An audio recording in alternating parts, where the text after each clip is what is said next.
Bismillahirrahmanirrahim. Assalamualaikum warahmatullahi wabarakatuh. Maha suci Allah, segala puji dan syukur kita panjatkan kehadirat Allah.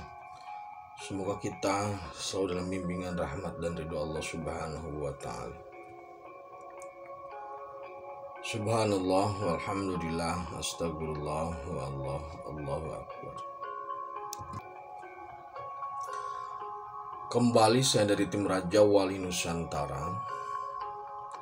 Kali ini akan membahas atau mengangkat tema terkait dengan konklusi atau kesimpulan dari bulan Ramadan. Jadi bahasan terkait Ramadan.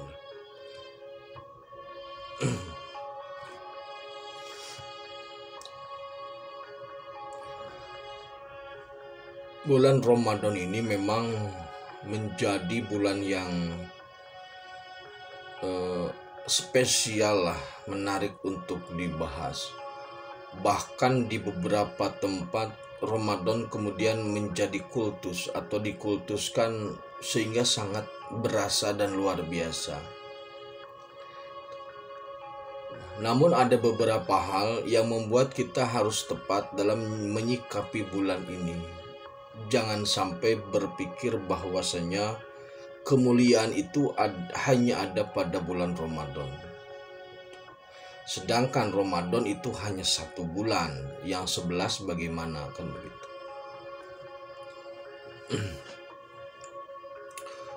Allah subhanahu wa ta'ala untuk menjadikan manusia patuh dalam artian menjalankan perintah, patuh dalam artian meninggalkan larangan atau meninggalkan larangan. Allah subhanahu wa ta'ala itu menggunakan dua metode. Yang pertama, Allah menggunakan azab. Jadi Allah menakut-nakuti orang agar orang itu patuh.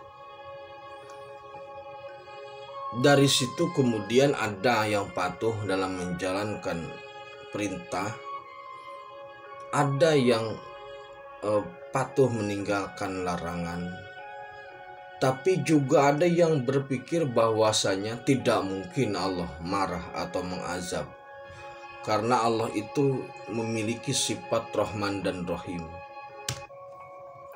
Maka kemudian Allah juga selain mengancam dengan azab agar manusia patuh, Allah juga mengiming-imingi pahala untuk yang patuh.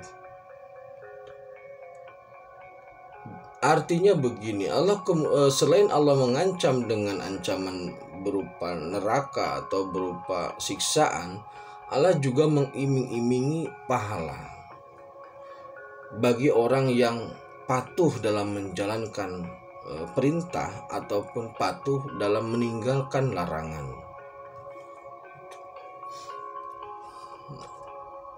Nah, dengan adanya ancaman azab dan pahala ini, kemudian manusia bergerak atau mulai termotivasi untuk melakukan ibadah, untuk memperbaiki tauhid, untuk meningkatkan keimanan dan sebagainya. Ini berjalan.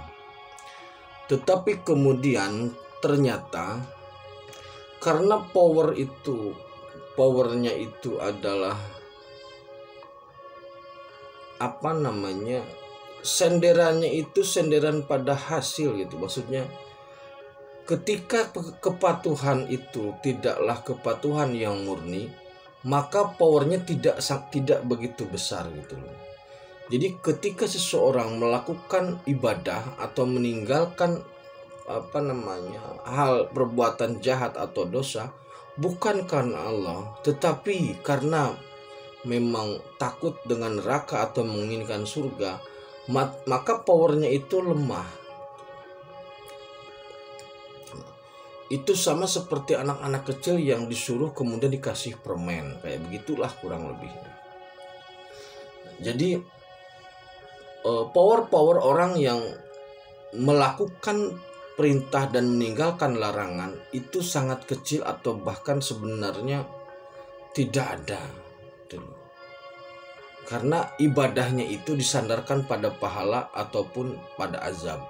Menginginkan pahala dan menginginkan dijauhkan dari azab. Terkait dengan puasa, untuk puasa ini ada orang yang hanya hanya respon atau bangga pada saat Lebaran. Ada. Namun sebelum itu ada juga yang harus kita sikapi bahwasanya saat ini tuh puasa itu dijadikan sebagai target untuk pola komoditi ekonomi. Itu yang lebih berbahaya. Kita bahas satu-satu dulu aja ya. Jadi ada orang yang memang senang ketika Lebaran padahal tidak puasa. Sibuk, orang lain sibuk bikin kue, dia sibuk beli baju padahal tidak puasa. Orang yang seperti ini adalah orang yang sangat rugi karena tidak dapat momentum dari puasa itu. Kemudian ada juga orang yang sangat bahagia ketika datangnya bulan puasa. Jadi sepanjang puasa dia bahagia. Kemudian orang tersebut melakukan peningkatan selama bulan puasa. Tetapi pada saat puasa berakhir turun juga dia. Jadi peningkatan hanya terjadi pada saat puasa.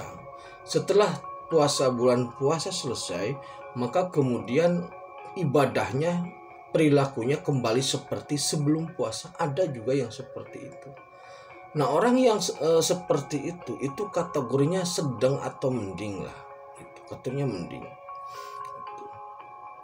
Nah, kemudian ada juga orang yang sebelum puasa, ketika puasa dan setelah puasa itu mengalami grade atau mengalami peningkatan yang stabil. Stabil dalam peningkatan maksudnya. Ketika sebelum puasa umpamanya bulan Sya'ban dia grade-nya 6 atau tingkat rajin ibadahnya 6, ketika puasa itu 7, maka ketika Syawal itu dia jadi 8 gitu. Karena puasa atau Ramadan itu kan artinya pembakaran sebenarnya. Nah, tanah untuk bisa menjadi genteng harus dibakar. Tanah untuk bisa menjadi bata merah itu juga harus dibakar. Logam atau besi, baja ataupun logam biasa untuk menjadi keris yang sakti, yang tajam itu harus dibakar. Gitu. Jadi banyak sekali unsur-unsur yang membutuhkan proses pembakaran sehingga menjadi suatu bentuk yang sempurna. Itu. Nah, bulan Ramadan sebagai momentum untuk pembakaran diri atau untuk penempaan diri dalam upaya mendekatkan kita kepada Gusti. Itu ada yang matang, ada yang setengah matang gitu. Nah, pada akhirnya kemudian ketika momentum Idul Fitri minal aizin wal faizin itu kosong, tidak mendapatkan sama sekali kesucian, kembali kepada kesucian seperti halnya momentum, seperti halnya status anak yang baru lahir. Tidak mendapatkan itu. Karena apa? Karena puasa dengan adanya bulan Ramadan hanya bangga pada saat Lebaran, dengan adanya bulan Ramadan hanya ibadah rajin pada saat bulan Ramadan, sehingga setelah Ramadan turun grafiknya turun lagi. Nah, orang yang beruntung adalah orang yang memanfaatkan bulan Ramadan sebagai ajang untuk naik kelas gitu. Jadi batu loncatan untuk menempa diri, membakar diri di tempat sehingga dari logam bisa menjadi golok, dari logam bisa menjadi keris, dari tanah bisa menjadi bata merah. Jadi Ramadan dimanfaatkan untuk momentum seseorang naik kelas. Apakah orang seperti ini ada? Ada. Orang yang stabil ketika grafiknya, orang yang memiliki grafik stabil terkait dengan iman dan amal soleh, itu ada, walaupun memang tidak banyak. Jadi orang seperti ini tidak terpengaruh dengan puasa ataupun tidak puasa.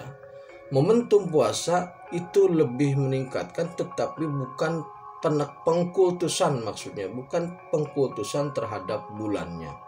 Orang seperti ini memang sudah stabil, sudah tidak terpengaruhi dengan masalah pahala ataupun dosa, pahala ataupun ancaman azab. Kalau orang yang sudah lepas dari pahala maupun ancaman azab, keinginannya hanya untuk ridho atau untuk mendapat ridho Allah, maka apapun tidak menjadi halangan atau apapun tidak menjadi dorongan dalam dia beribadah. Orang yang seperti ini contoh realnya adalah Rabi'ah al-Adawiyah. Rabi'ah al-Adawiyah itu mengatakan, jika saja ibadahku karena menginginkan surga, maka jauhkan surga itu dari aku. Ya Allah, jika aku beribadah karena takut neraka, maka masukkan aku ke dalam neraka itu. Jadi untuk orang yang memang ingin dekat dan ingin ridho Allah, maka ibadah itu menjadi momentum upaya untuk mendekatkan diri, bukan upaya untuk menghitung pahala. Karena banyak saat ini orang-orang atau pihak-pihak yang sering menghitung pahala. Kalau sholat di sini pahalanya sekian, kalau sholat di masjid sono pahalanya sekian, kalau segala macam dihitung pahala, seolah-olah menjadi panitia untuk surga. Itu sebenarnya kurang pas. Urusan pahala itu urusan Allah. Sudahlah, kita beribadah harus berusaha atau belajar lepas dari konsep pahala maupun azab.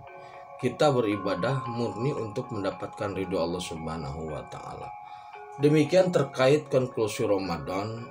Insya Allah kalau Muhammadiyah, maksudnya organisasi Muhammadiyah itu hari Kamis berlebaran atau Idul Fitri, sedangkan isbat pemerintah baru dilaksanakan sore ini. Kami dari tim Rajali Nusantara mengucapkan selamat Hari Raya Idul Fitri 1 Syawal 1442 Hijriah. Taqabbalallahu minna wa minkum syiyamana wa syiyamakum. Mohon maaf lahir dan batin. Semoga kita mendapatkan peningkatan di bulan berikutnya. Terima kasih. Tingkatkan iman dan amal soleh. Akhirul kalam. Assalamualaikum warahmatullahi wabarakatuh.